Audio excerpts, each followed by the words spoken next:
Hello and welcome everyone to the World Posture Summit 2018. I am Sam Spinelli bringing you When Does Posture Matter? So the first thing that we'll get into is just a quick little intro about myself. I'm married to an incredible woman, marriage picture right there. And then additionally, I'm a dog dad, 2 dogs. I love them very much. And then the thing that really brings me to you guys today is specifically that I'm an evidence-based nerd. So I read a lot of papers, a lot of research on a daily basis, and this helps keep me very informed about a lot of information that maybe individuals don't know. Additionally, I have a doctor of physical therapy, a certified strength and conditioning specialist. I've worked with professional hockey, professional football. I've worked with Olympic sport athletes. I've also worked with powerlifters, weightlifters of various levels, and then just individuals who are trying to crush life and be better at doing stuff. Then I'm a strength athlete myself for weightlifting, powerlifting, strongman, Highland Games, anything that requires lifting heavy things. And then I'm just a nice guy who's trying to help people.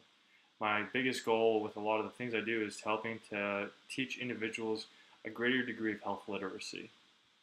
Which brings us to the Strength Therapist, which is my company, where we really work on creating a lot of rehab and fitness education. We create blogs, videos, YouTube exercise tutorials. We have an Instagram channel where we share a lot of great information. We have ebooks, a lot of free ones that are out there, and then additionally some free programs and also paid programs. So today, one of the main objectives of today is to poke some curiosity in individuals, help to spur some thought.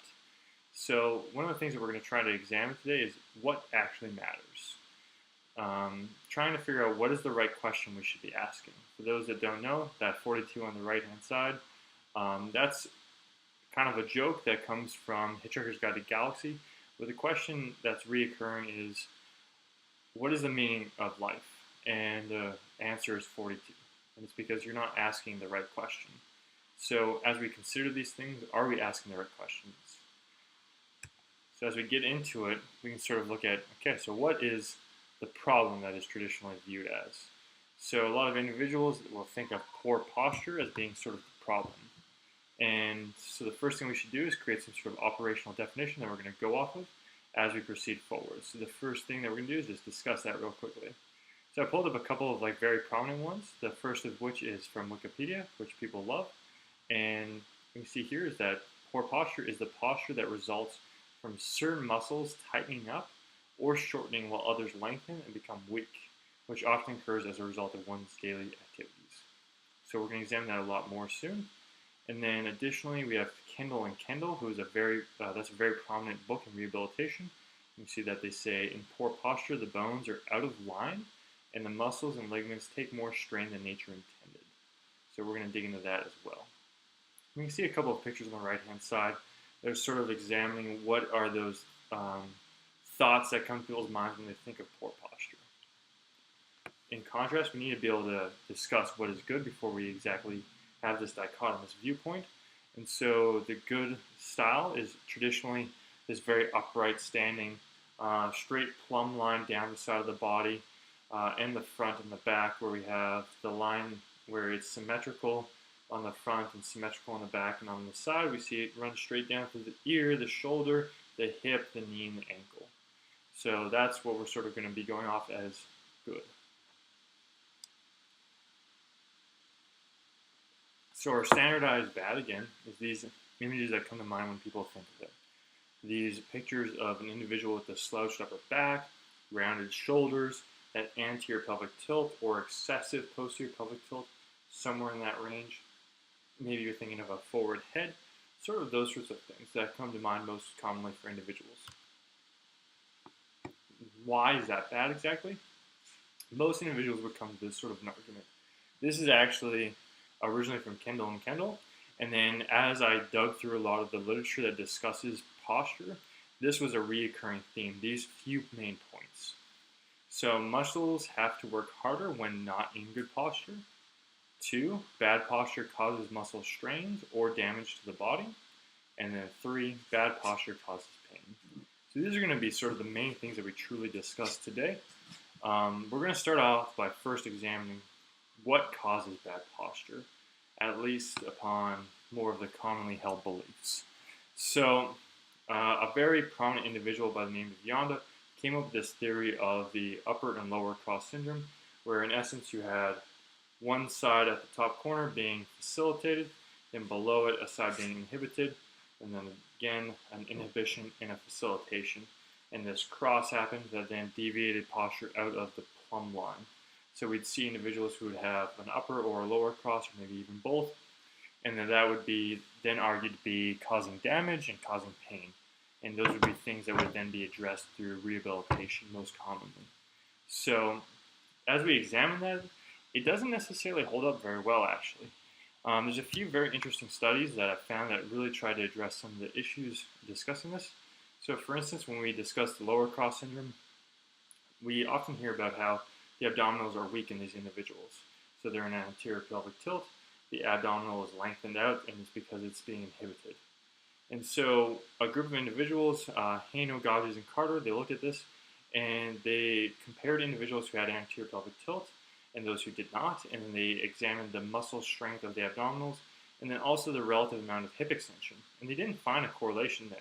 They didn't find that as hip extension was better, or the anterior pelvic tilt ratio was better, that muscle strength was better. They actually did not find that correlation at all, which is what we would expect from the group based off of Yonda.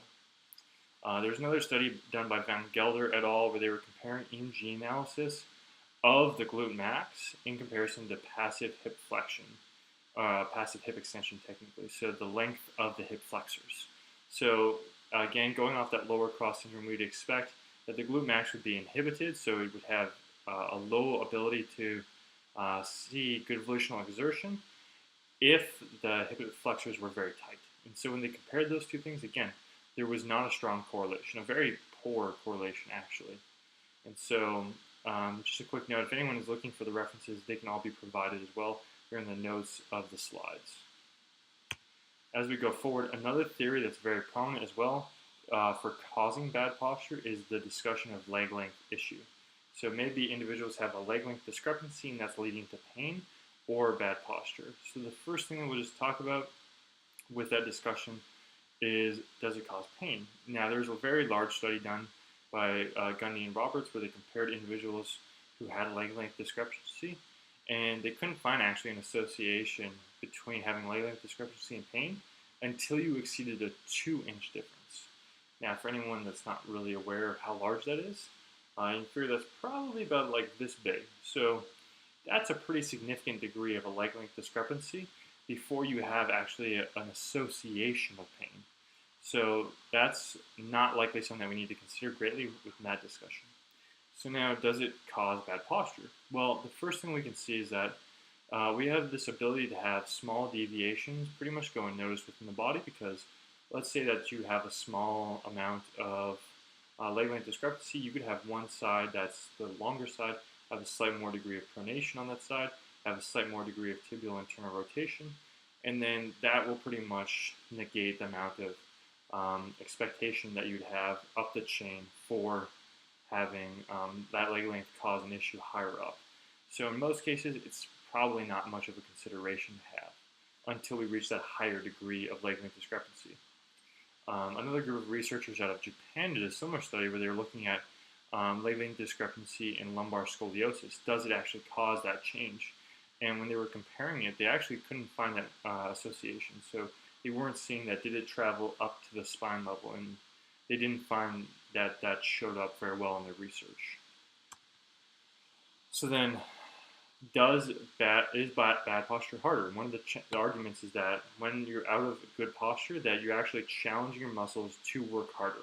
And so the question is, does that hold up in the research? So the first thing that we can look at is when we're in this position on the left of the top section where they're sitting in chairs, whether you're in a nice extended posture or you're in a more flexed posture, both actually have relatively low, if any, activation. Generally, we're looking in the ballpark of like 2 to 5% of EMG activation.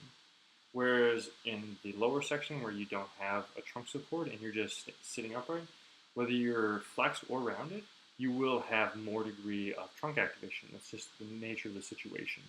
So then we can look at, okay, well, is there a significant difference in that situation where we don't have support? And when we're comparing that, you can see on the right-hand side that there's different types of objects that were evaluated for how it played out in the percentage of activation, basically, in loads on different types of spinal fixation and sitting positions. And it doesn't really show up in that regards as well. In the Adams study, when they were looking at it, they could see that there was actually different degrees of trunk activation for different positions. And this was again found in a different study by Rollman, where they were looking at, does the activation of different muscles then change as we're in flexed or extended posture? And that definitely occurs. We can see that when someone's in a very flexed posture, that there's greater activation of their lumbar spine, where someone's in a more extended posture, we actually see more activation in the thoracic spinal musculature. What was interesting between that is that regardless of the posture, whether it be flexed or extended, there was relatively similar amounts of upper trap activation. So when individuals are told, for instance, that their upper traps are tight, stiff, painful because of being in a slouched posture, there's obviously more considerations that come in, but just purely the slouched aspect, that's not necessarily supported because this demonstrates that they're not working harder in that position. Another good one that we're going to discuss is going to be text neck. Now, this is one that's really gained a lot more sight recently with the ongoing discussion of the advent of social media and all these other things. And something that we should consider is that this isn't a new thing. We have looked down for ages, whether it be in the form of newspapers. We would look down to read them. You'd go through it, take hours to read a full newspaper.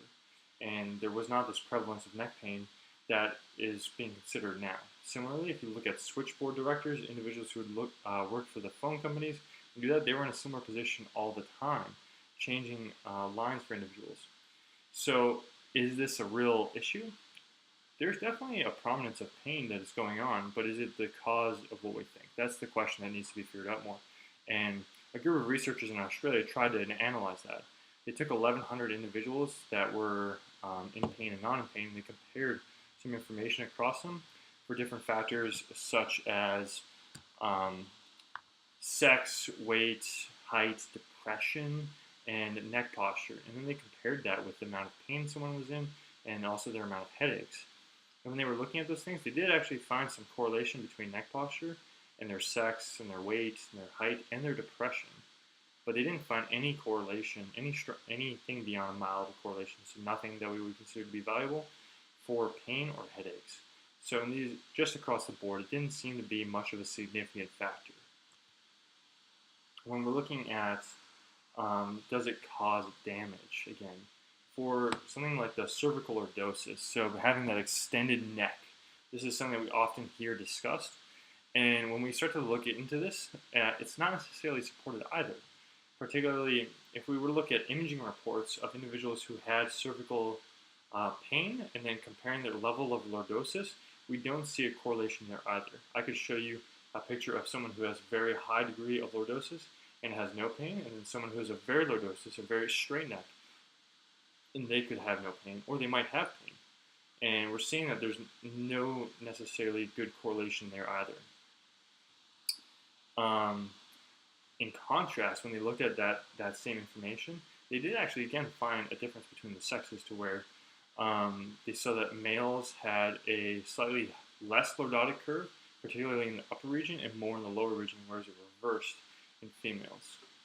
Another study that was done comparing a similar thing was looking at disc degeneration in that population. Do we see any sort of connection between cervical posture, so the lordosis, or reduction in it? And do we see anything then with disc degeneration? And then they would compare that across a bunch of different factors such as signal intensity, posterior disc protrusion, disc space, and they didn't see that. They didn't see a strong correlation. Basically, if you were older than 40, we just saw it start to progressively occur. So it might be more a factor of aging than it is bad posture. So that's something we'll discuss more soon. Now, as we're looking at another one, such as considering anterior pelvic tilt, sitting, these sorts of things causing damage, it's again not very well supported in the research. So a group of researchers, Laird, Gilbert, Keating, and Kent, they did a systematic review and meta-analysis. So basically, they looked at all of the major studies. they actually go in and they take the data of those things and they put them together, and then they also review all the information themselves. And they did it across a lot of information that was basically looking at lumbopelvic kinematics, so the pelvis and the lower back, and pain. And they found mainly 6 main points. So number 1 was that there was no difference between subjects that had lower back pain and their amount of lordosis, or in those who did not have back pain. Additionally, in many individuals with pain, they had a reduced amount of lumbar range of motion. So the individuals with pain did have less range of motion. So it's not necessarily being in that neutral position, but they can actually get further in extension or further in flexion. Additionally, no difference for the relative amount of hip contribution going into end range flexion. So not necessarily seeing that these individuals went to more lumbar flexion, so they're not necessarily having excessive movement. Another point of being that there was no difference in standing pelvic tilt angle. So many people would argue that we would expect these individuals to have a higher degree of either anterior pelvic tilt or excessive posterior pelvic tilt, one of those things, and it didn't show up either. Now, 2 interesting points were that the individuals with pain did actually have slower movement, and they also did have lower amounts of proprioception. So those are things that we should consider as well in the future. We don't know whether this is a chicken and egg story of which came first, though we do know an egg came before a chicken, but we don't know in this situation which was the first to occur. Was it that individuals had pain and then proprioception decreased, or was it that individuals with low proprioception got pain more likely? We don't know yet. The one thing we do know is humans are very resilient. We are incredible animals. We have this ability to continue on in challenge. And so while one side of the earth is dealing with this issue of text neck, where we're really concerned about looking down at our phone, we have the individual on the other side of the world who are carrying incredibly heavy objects on their back as part of their daily life. And so it's something that we should consider as we start to really get hyper-focused on this thing that might not matter as much as we think. A good comparison idea is many individuals would think that something like wearing high heels, which creates an excessive deviation out of neutral posture, particularly for the ankle and possibly up the kinematic chain, does it cause residual issues if done or worn chronically? So a group of researchers actually looked at that. They took a set of females and had them chronically wear high heels and then examine what kind of changes occurred at their ankle complex. And their results were actually very interesting because a lot of people would expect that they would actually have a reduction in dorsiflexion, the ability to bring the foot up. But this didn't actually occur. We actually saw some significant changes though. There was a change in the length of the gastroc and also change in the relative amount of stiffness in the Achilles tendon, with the length of the gastroc shortening and the Achilles tendon becoming more stiff. And what occurred here is that these two things basically evened out and allowed them to keep their amount of ankle range of motion. And so as we would consider, again, the same sort of point of that humans are very resilient. We're able to create adjustments to continue on and not necessarily have this big significant breakdown. So I'm not going to discuss pain too significant because I think it's a very growing topic and factorial and something I'm not going to be able to cover in a few short minutes. But I just want to discuss a few things of the relative contribution of posture to pain. So one theory that we can look at is that, for instance, being in this rounded posture where my upper back is rounded, my shoulders are forward, this kyphosis position, many individuals would believe that this is going to be a cause for shoulder damage. You know, that in this position it closes your subacromial space, it's going to cause more damage, so you should have more pain. But when they actually compare individuals across a large amount, and they look at individuals who have thoracic kyphosis, and they compare them with individuals who don't, and then they try to look at who has pain and who doesn't, this doesn't show up as a strong correlation. It's actually very weak. There's actually a lot of evidence showing that it's not supported at all. Whereas it does support, though, that individuals who have a thoracic kyphosis do generally have a restricted range of motion in their shoulder. So for a lot of these individuals who have thoracic kyphosis, they may have just adjusted their life. They may not necessarily need to use that range of motion. For all these different reasons, they may have compensated. But it doesn't mean that they have pain. So that's something that we should consider also. building off that same point is that as we look at the connection of posture and pain, we can look at scoliosis. Scoliosis is obviously a major deviation from the traditional alignment point that we discussed for the good posture. And so there was a few different studies that looked at this, and a very important one looked at do individuals who have idiopathic scoliosis, adult onset idiopathic scoliosis, so these are individuals who are in their adult years, diagnosed with scoliosis, and then not treated, do they develop a lot of decrease in daily functional life? Do they experience an increase in pain and all these other factors? And so basically they evaluated these individuals at a young age, and they let them go for 50 years, and they re-examined them. So 50 years later, they looked at them again, and for generally, most people were doing pretty solid. It's very quite interesting to think about this. Unless someone had a Cobb angle of greater than 80 degrees, which is a very significant curvature of the back, they didn't experience a lot of significant changes. Individuals that had that greater than 80 degree Cobb angle, they did have a harder time with breathing. We also saw a greater degree of loss in functional activities. And then across all of them, we did see a small increase, though, in the amount of pain that they experienced.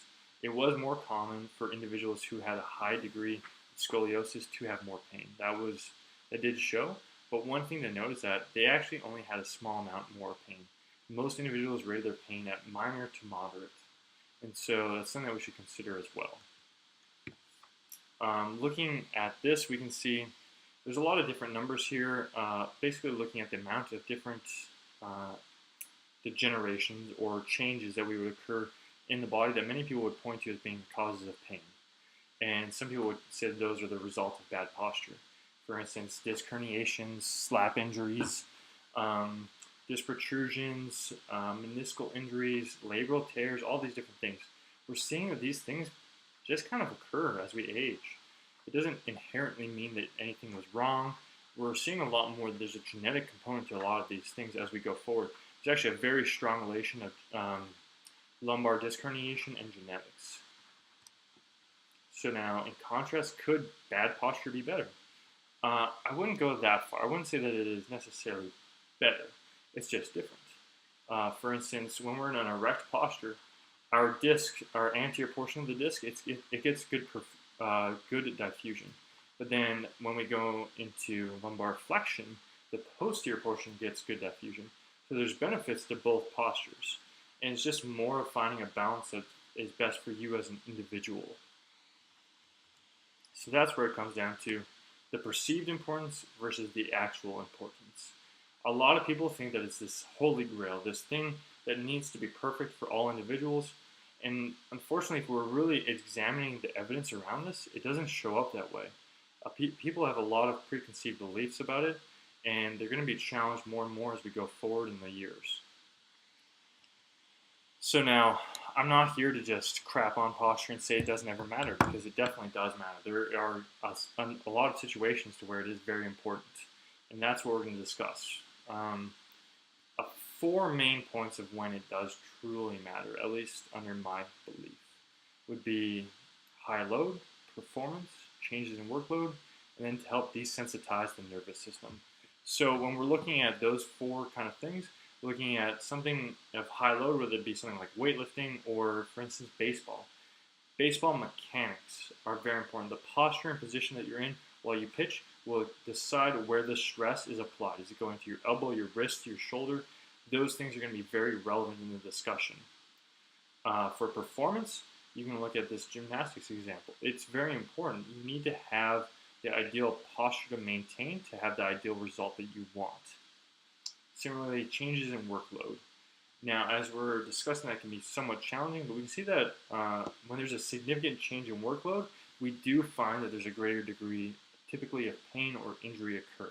So for some individuals, that's where we might want to consider more of the neutral posture or the least challenging posture, something along those lines. For instance, let's say that you're an individual who just got hired onto a new job, and your job requires you to do significantly amounts more of labor or sitting or any of these things that you're not used to. Finding a more considering your postural positions in that early time when you have that initial change might be more important than for the other people who have already been doing it for a longer period of time, because those individuals have accommodated and adjusted to it and adapted to be able to handle the stresses of that job. Similarly, that's where we will get into the discussion of something like desensitization of the nervous system. For individuals who are noticing that certain postures bother certain parts of their body, for instance, some individuals might find that as they squat, that allowing the knees to translate forward over the toes will bother them. Well, it's an easy fix. Don't let that happen. Let them sit back more. Have them sit further back into a squat and not have the knees translate as far forward. At least in the short term, while we allow their nervous system to get comfortable with those things, then maybe we challenge that over time to help build the tissue tolerance. And this is where we get into the idea of posture matters, but it is only a piece of the puzzle of the load of the body that we take on. Load comes in many forms. It comes in our sleep, our smoking, our nutrition, our work, our movement, our alcohol intake, the lack of movement, fat mass, warm-up, beliefs, financial. All of these things matter, and they dictate how much posture matters then.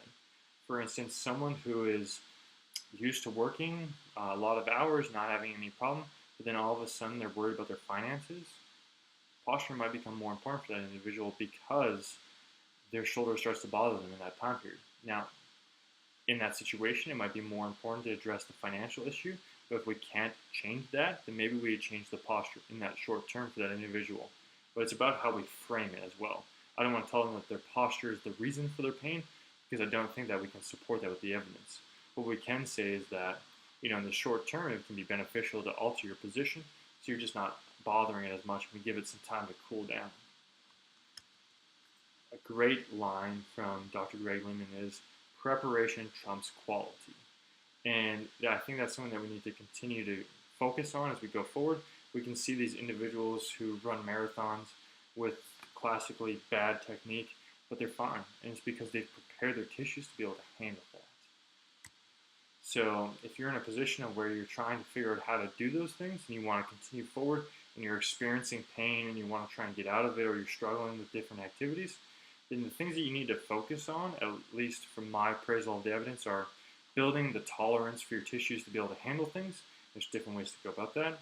Having some tissue adaptation occur, so whether that might be in structural, physiological, psychological, all different kinds of tissue adaptation can occur. And also providing different movement variability options for you in those tasks. So again, I'm Sam Spinelli. It was excellent speaking to you all. I hope this discussion is very helpful and informative, and it hopefully encourages some people to start to consider some of the things and the ideas that they had about posture. Thank you very much.